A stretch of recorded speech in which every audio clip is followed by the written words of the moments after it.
The Silent Prisoners. The Krillian flagship Dominator cut through Earth's atmosphere, its massive hull causing thunder to ripple across the skies of North America. Supreme Commander Zex Toril stood on the bridge, his four eyes surveying the blue planet with cold calculation. His exoskeleton gleamed under the ambient lighting, the purple-black carapace polished to perfection, as befitting the leader of the galaxy's most feared conquest fleet. Pitiful, he clicked to his second-in-command, Vira. Their largest cities are unshielded. Their spacecraft are primitive. Analysis confirms no energy weapons. Vira's mandibles twitched in what passed for a smile among their species. The 18th conquest for the collective, Supreme Commander, perhaps the easiest yet.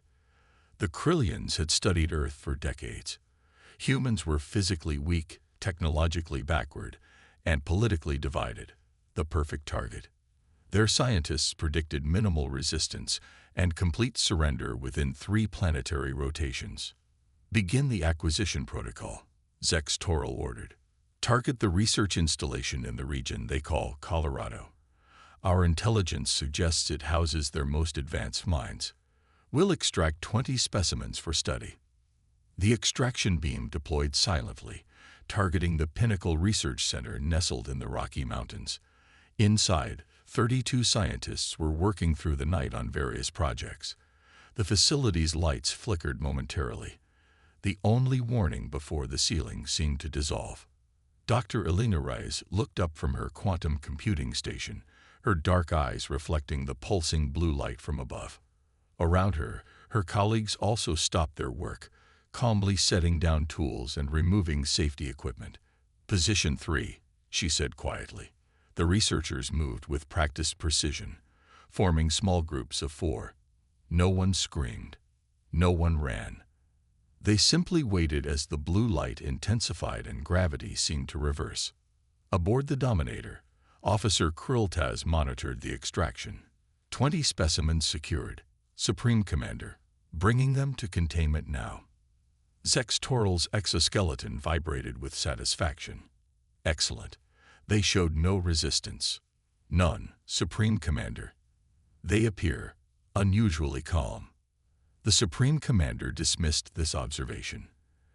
Every species reacted differently to first contact, some with violence, others with religious fervor. Shock and docility were common responses. Prepare them for interrogation and experimentation. The humans were deposited in the ship's central examination chamber, a massive spherical room lined with transparent cells. They were systematically divided, scanned for weapons, and placed in individual containment fields. Dr. Elena Reyes found herself in a hexagonal cell, suspended in the center of the chamber. She could see her colleagues in similar cells arranged in a circular pattern. Directly across from her was Dr. Marcus Chen, the facility's director. He caught her eye and gave an almost imperceptible nod. Junior Science Officer Krilmox was assigned to monitor the humans, a recent graduate of the Imperial Academy. This was his first conquest mission. He approached Alina's cell, datapad in hand, expecting to document signs of distress, confusion, or terror. Instead, he found the human sitting cross-legged on the floor of her cell, eyes closed, breathing steady. Human, he clicked, the ship's translation system converting his speech. You are now property of the Krillian Collective. You will be studied and then disposed of. Your world will be conquered. Do you understand? Elena opened her eyes, studying the young alien with what appeared to be mild curiosity. I understand you believe that to be true, she said calmly. Krilmox's antennae twitched in confusion. You are not afraid.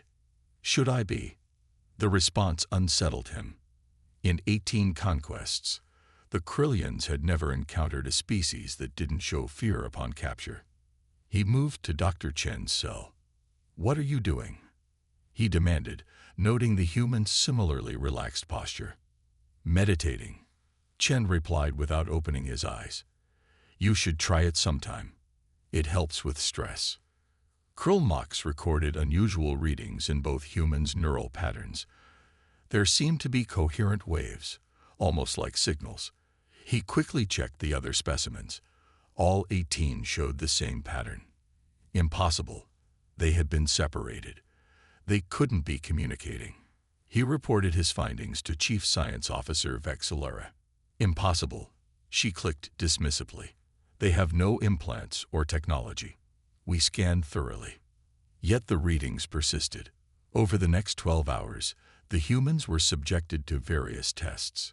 Physical examinations, psychological evaluations, pain response trials. Through it all, they maintained an unnerving calm.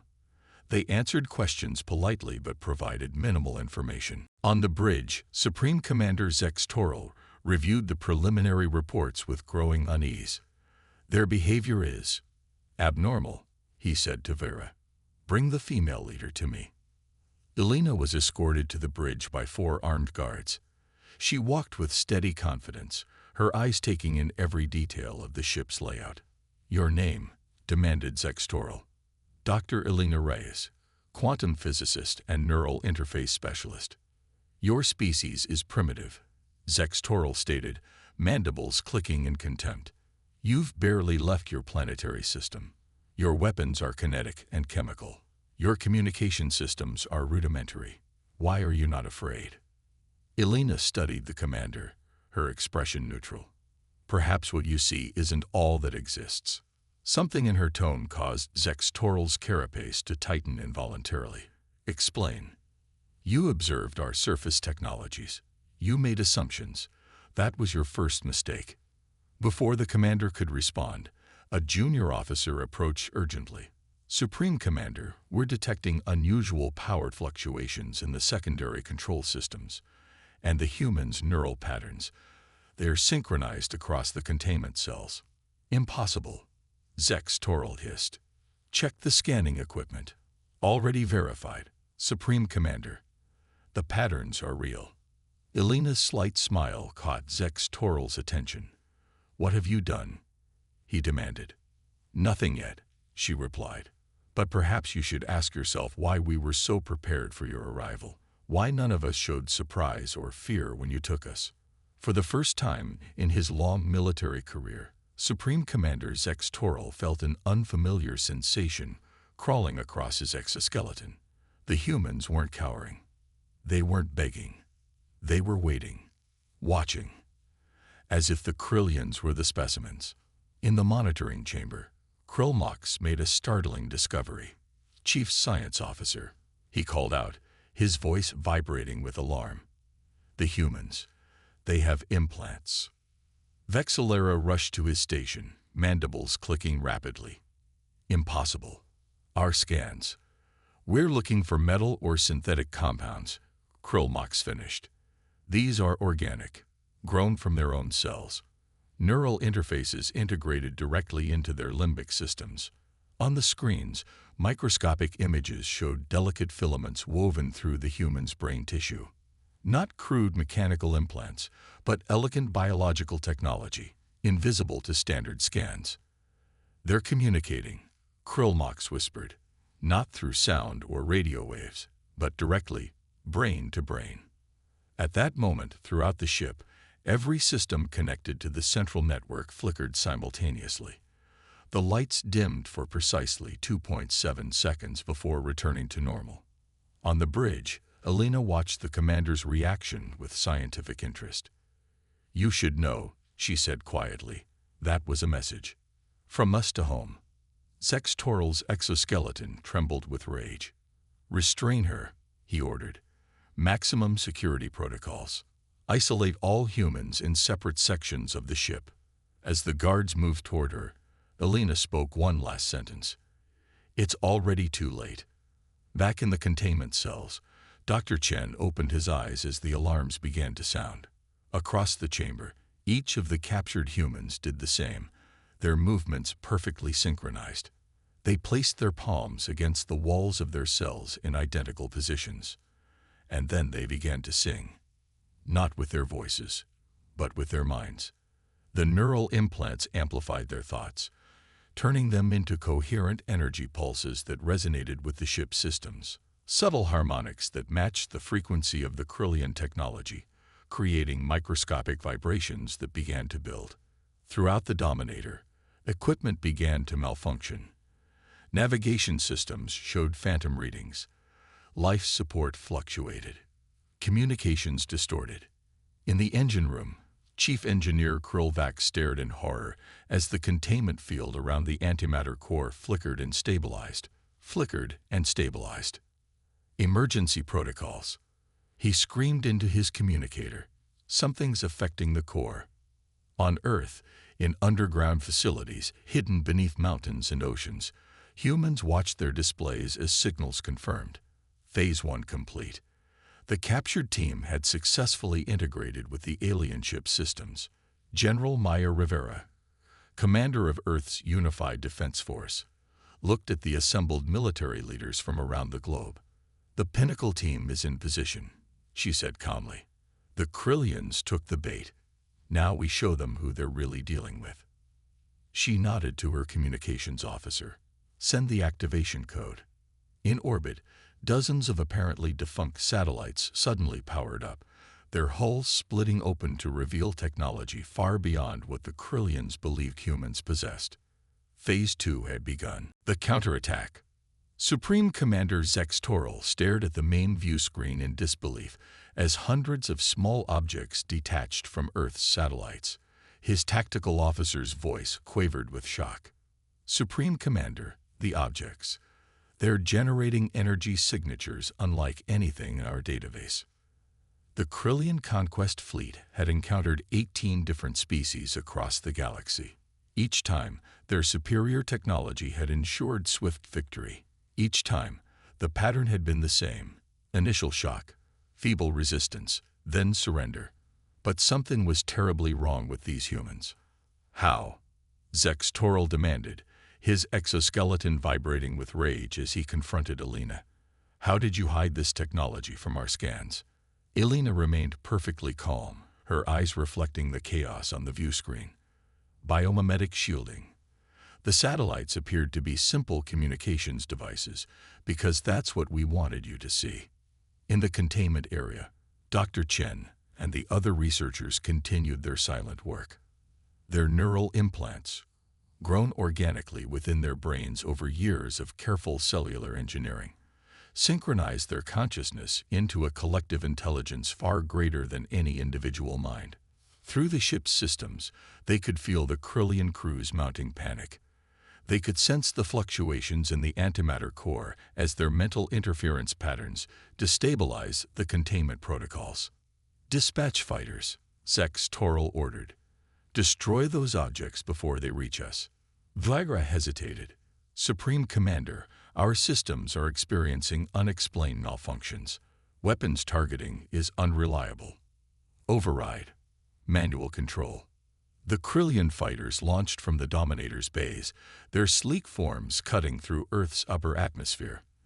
They fired energy pulses at the approaching objects, but the human devices moved with impossible agility, evading the attacks with fluid, almost organic movements. One fighter pilot watched in horror as a human device attached itself to his ship's hull. "Command, something is penetrating the..." His transmission cut off abruptly. On the bridge, Elena spoke softly. "Those are our symbiotes, semi-organic technology that integrates with electronic systems. Right now, they're explaining to your pilots that continuing this attack would be unwise." Meanwhile, on Earth's surface, previously hidden installations activated, rising from beneath oceans, emerging from mountain ranges, appearing in what had seemed to be ordinary farmland. Advanced defense platforms that had been disguised by the same biomimetic technology that had hidden the true nature of their satellites. General Rivera addressed the United Nations Security Council from her command center deep beneath the Rockies. "The Pinnacle team has successfully infiltrated the alien flagship," she reported. "Our symbiote defense network is deployed. We are proceeding to Phase 3. In orbit, the Krillian support vessels found themselves surrounded by swarms of the human devices. Weapon systems failed. Engines sputtered. Communications dissolved into meaningless static. On the Dominator, Krulmox hurried to vex Laura with new findings. Chief Science Officer, I've analyzed their neural implant technology. It's decades beyond anything we've encountered. The integration with their biological systems is seamless. Vexillera's antennae drooped. How could they have developed this without our intelligence detecting it? Because, came Alina's voice from behind them, now escorted onto the science deck by confused guards. We've known about your species for over 40 years. The alien stared at her in shock. Your first scout ship, Alina continued. The one that crashed in 1978 in what you call the third planetary quadrant. We recovered it, studied it, learned from it. Impossible, Vexillera clicked. That ship and crew were lost to magnetic storm interference. A convenient explanation for a failed mission, Alina replied. In reality, we captured it intact. Everything we've done since then, our seemingly primitive space program, our apparently limited weapons development, has been a carefully constructed facade. On the bridge, Supreme Commander Zex Toral watched with growing horror as Earth's true defensive capabilities revealed themselves. Energy shields shimmered into existence around major cities. Massive cannons rose from hidden silos, targeting his fleet with unerring precision. Supreme Commander, his tactical officer reported, mandibles trembling. Analysis indicates their weapons technology is comparable to our own. Possibly superior in some aspects. How? Zex Toral demanded. How? The answer came from an unexpected quarter. Throughout the ship, on every display screen, a human face appeared, General Maya Rivera's stern features looking directly at him. Krillian fleet, she said, her voice translated perfectly into their clicking language. You have violated sovereign Earth space. You have abducted Earth citizens. You have demonstrated hostile intent. We have infiltrated your communication systems, your weapon systems, and your life support systems. Your options are surrender or annihilation. You have 5 minutes to decide. Zex Toral's exoskeleton seemed to collapse inward as the truth became undeniable. They had been deceived. Thoroughly, completely deceived. The humans we captured, he clicked to Vera. They were not random specimens. They were bait, Alina confirmed. Now return to the bridge. The Pinnacle facility exists specifically to attract alien attention. Everyone who works there has neural implants and extensive training. We've been preparing for this moment for decades. In the containment area, Dr. Chen and the others had been released from their cells. The Krillian guards stood confused, their weapons lowered as ship-wide commands countermanded their orders. Chen accessed a neural interface panel that had been revealed during the system's malfunction. His fingers danced across alien controls that somehow seemed familiar to him. Phase 3 complete. He subvocalized, the implant transmitting his thoughts. The flagship is secured. Across Earth's skies, the remaining Krillian vessels found themselves targeted by weapons they hadn't known humans possessed. Their systems compromised by the symbiotes, their commanders receiving the same ultimatum from General Rivera. On the Dominator's bridge, Supreme Commander Zex Toral made the only decision possible. Stand down all weapons, he ordered, his voice hollow. Transmit surrender protocols. Later, as the formal surrender was negotiated, Alina sat across from the Supreme Commander in what had been his private chamber. Why the deception? He asked, mandibles clicking softly. If you possessed such technology, you could have announced yourselves to the galactic community as equals. Alina's expression softened slightly. Our history is filled with encounters between technologically mismatched civilizations. It rarely ends well for the less advanced group. When we recovered your scout ship, we realized we were the less advanced civilization. So we adapted. We learned. We prepared. But to hide your true nature for so long, we studied your conquest pattern. 18 worlds, all following the same approach. You target those you believe to be primitive. You expect fear and quick surrender. We gave you what you expected to see on the surface, while building our true capabilities in secret. Zex Toral's antennae drooped in shame. "We underestimated your species completely." "That was the point," Elena replied. "Now shall we discuss the terms of a more equitable relationship between our peoples, one based on mutual respect rather than conquest?" As the negotiations continued, Earth's defense forces maintained their vigilance. The captured Krillian fleet remained in orbit, now under human control. The symbiote devices had integrated with their systems so thoroughly that separation would be impossible without destroying the ships entirely. In the aftermath, humanity revealed itself to the wider galaxy not as the primitive species the Krillians had expected, but as a formidable new power, one that had turned infiltration and deception into an art form. They had done what no other species had managed. They had defeated the Krillian collective without firing a single conventional shot. The message spread quickly across interstellar communications. Beware the humans. They show no fear. And that alone should terrify you. General Rivera met with the Global Leadership Council to discuss next steps. "The Krillian databases have given us access to information about dozens of other spacefaring civilizations," she reported. "Some potential allies, others potential threats." "And our captured guests?" asked the Secretary General. "They're beginning to understand that humans aren't what they appear to be," Rivera replied.